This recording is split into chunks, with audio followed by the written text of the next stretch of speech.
Hi, I'm Miss Kris. Welcome to my garden.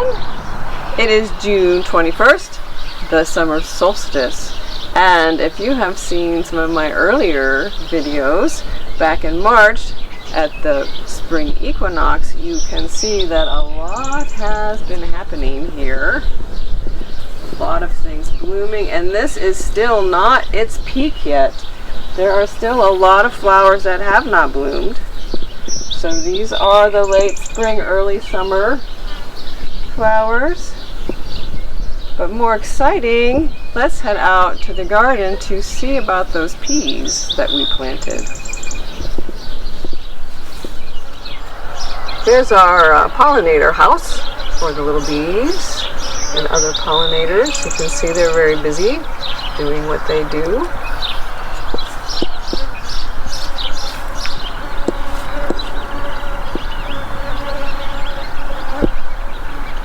So here in this corner of my garden, there's a lot going on.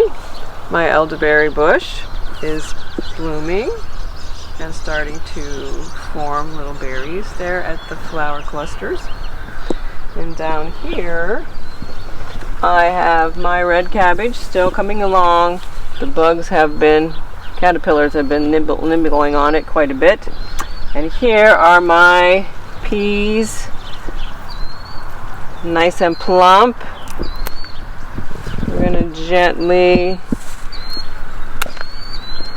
pick a few of those. You can see here it's a perfect, nice and plump. We eat the whole pod. These are snap peas. Nice and green. Carefully snap them off the branch. The stem there. Put them in my basket. I have the Swiss chard that we planted in the greenhouse. Nice green leaves. Cut a few of those off. And I have a lot of milkweed for the monarch butterflies when they show up. It's taken over a little bit here. But it gives a lot of food for the monarch caterpillars. Down here I have some lettuce. This head is starting to bolt when it comes up to the top like that because it's getting warm. We'll snip it off at the bottom. Have some nice lettuce.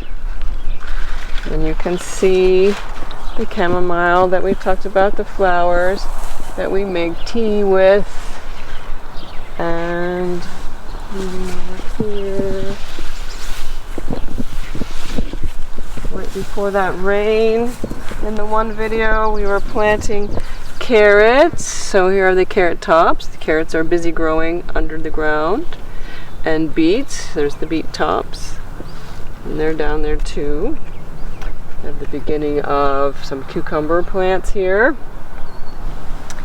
And zucchini, some dill, some amaranth, which is a lovely green red, but you eat it like a green plant, leaves to eat.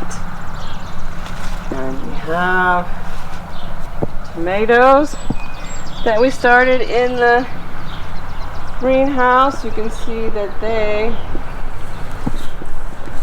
have flowers, blossoms, nice yellow 5-pointed stars that will turn into tomatoes. This is the cherry tomato plant.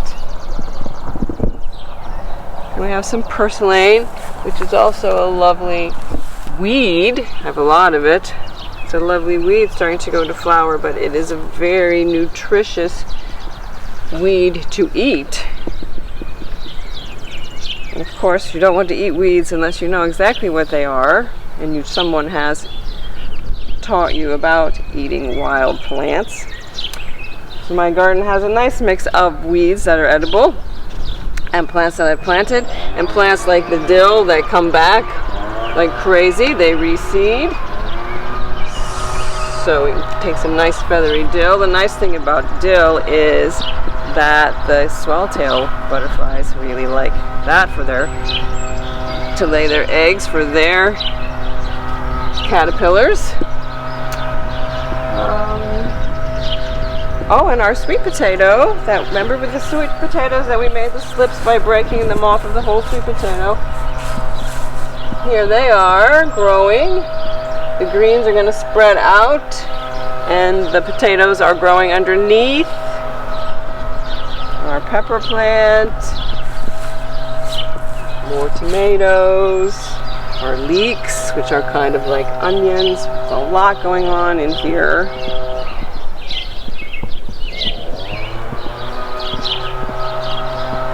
So now, as a solstice treat, and because there's a lot of things going on in the world, there's a lot of change happening right now and a lot of confusion, I thought it would be nice to just take a moment and share with you some of my harp music. I play the harp, which I may show you in another episode what that looks like, but I think most of you have seen harps. I play a small harp, and I'm going to play some harp music that I wrote and recorded for you to listen to while you see some beautiful video of my flower garden.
So remember, get outside.